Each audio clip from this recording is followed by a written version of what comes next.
আসসালামু আলাইকুম বন্ধুরা, আপনারা যারা বাংলাদেশ সেনাবাহিনীর সৈনিক পদে আবেদন করেছিলেন তারা কিন্তু এসএমএস এর অপেক্ষা করতেছেন।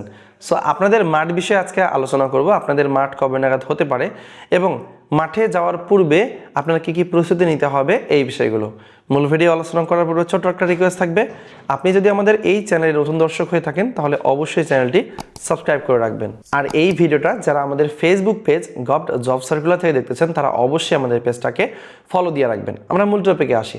আপনারা সবাই জানেন যে বাংলাদেশ সেনাবাহিনীর সৈনিক পদের নিয়োগ বিজ্ঞপ্তি ছেড়েছিল, যেটার আবেদন কিন্তু মেয়াদ বাড়ানোর পরে কিন্তু মেয়াদ অলরেডি শেষ হয়ে গেছে। সো আপনাদের মধ্যে অনেকে আবেদন করেছেন।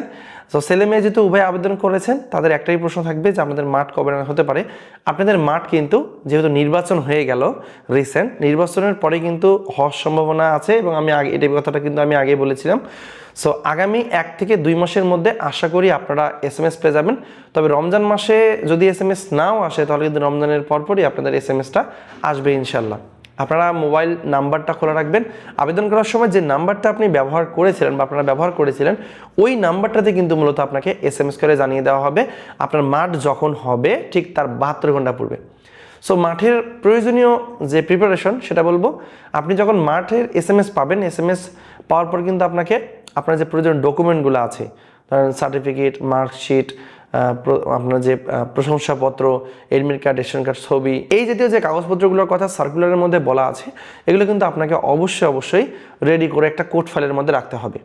সো আপনাকে অবশ্যই এই কোড ফাইলটাতে যে প্রয়োজনীয় ডকুমেন্টগুলো সেগুলো কিন্তু একদম সিরিয়াল ওয়াইজ রাখতে হবে, যে পরবর্তী যখন মাঠে আপনি যাবেন আপনারা দেখবেন কিন্তু সার্কুলার উল্লেখ করা আছে যে মাঠে যাওয়ার সময় যা যা লাগবে।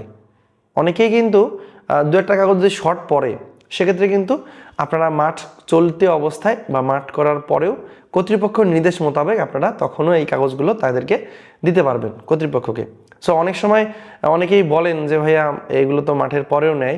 সো মাঠের পরেও নেয় যদি কর্তৃপক্ষ অনুমতি দেয় তাহলে, আর মাঠ করার সময় যদি থাকে আপনার কাগজ আপনি নিয়ে গেলে আপনার কী সমস্যা, তাই না? এখন আসি মাঠের বিষয়টা। সো মাঠ যখন শুরু হবে তখন কিন্তু আপনাকে ভালো করে পড়তে হবে, ঠিক আছে? সো মাঠ শুরু হওয়ার আগেই যদি আপনি এই পড়াটা পড়েন তাহলে কিন্তু আপনার জন্য সুবিধা হবে।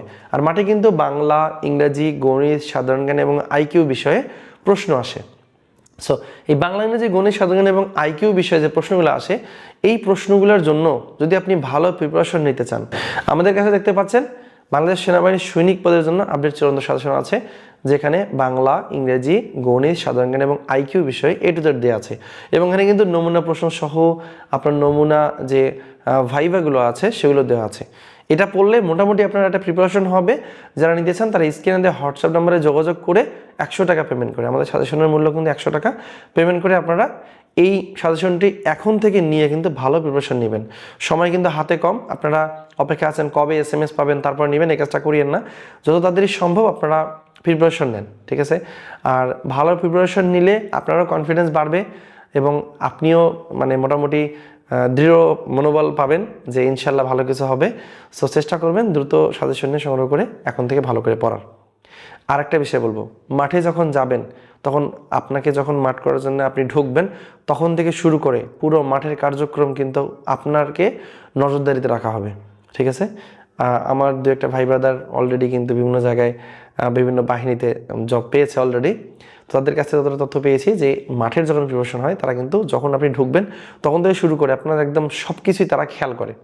সো মাঠে ঢোকার আগে আপনার চুল ছোট করতে হবে, নখগুলো ভালো করে কেটে নিতে হবে, হ্যাঁ, নখ যেন বেশি বড় না থাকে, নিজেকে পরিষ্কার পরিচ্ছন্ন রাখতে হবে, ঠিক আছে? আর ওইখানে এটার উপরে কিন্তু মার্ক থাকে। সো আপনি কিভাবে গেলেন, ওখানে পরিপাটি হয়ে গেলেন না অন্যভাবে গেলেন সেটাও কিন্তু একটা বিষয়। এই বিষয়টার আপনাকে অবশ্যই খেয়াল রাখতে হবে। আর সর্বোপরি বলবো, মাঠে ঢুকে কেউ এরকম এপাশে ওপাশে দৌড়ঝাঁপ করে কিংবা তাদের কথা শোনে না, তারা কিন্তু মানে ডিসকোয়ালিফাই হয়ে যাবে। সো তারা যেটা বলবে, অফিসাররা যেটা বলবে আপনাদেরকে অবশ্যই সেটা মেনে চলতে হবে, ঠিক আছে? এর ব্যত্যয় কিন্তু করা যাবে না। সেক্ষেত্রে দেখলেন অল্পর জন্য আপনার চাকরিটা হয়ে গেল না। সর্বোপরি তাদের নির্দেশটা মানতে হবে, এটা হচ্ছে মূল ঘটনা। সো এই ছিল আজকের ভিডিওটা ভালো লেগে থাকলে অবশ্যই একটা লাইক করবেন এবং কমেন্ট করে জানাবেন আপনার মূল্যবান মতামত। ধন্যবাদ সবাইকে, ভালো থাকবেন সবাই। আসসালামু আলাইকুম।